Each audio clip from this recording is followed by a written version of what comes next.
everyone, and welcome back to another video. And in this video, I'm going to show you how to invite someone to your Ring alarm system. Now this video is going to be particularly useful for individuals who are wondering how to invite someone to the Ring alarm system. Maybe a friend or a family member is going to be watching your house and you need them to use your Ring alarm. Either way, this video is going to be short, sweet, and simple, guys. There's not going to be a lot of steps involved. But first, what you're going to do is that you're going to hop into your Ring app and then click on the hamburger icon on the upper left hand side and then click on settings. Now underneath settings, you want to click on user permissions, and then from here you're going to see people who have access to certain devices, and you're also going to see your owner. Right now it's blurred out, but on the bottom go ahead and click on add user or pet, and then from here you would click on add an alarm guest user. So here you can enter the guest user's name and you can give them a security access code. So here we'll just type in a test name.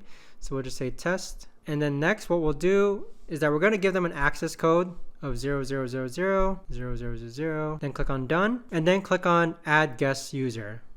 Next, it's going to ask you to add a schedule, but you can skip this for now. So as you can see, we've now added a test guest user to our alarm system. But that right there, guys, is the best and easiest way that I know of to actually go ahead and add a user to your Ring alarm system. If you guys know of a better or easier way to actually do this, let me know in the comments down below. I would love to know. Thanks so much for watching, everyone, and I'll see you guys all in the next video.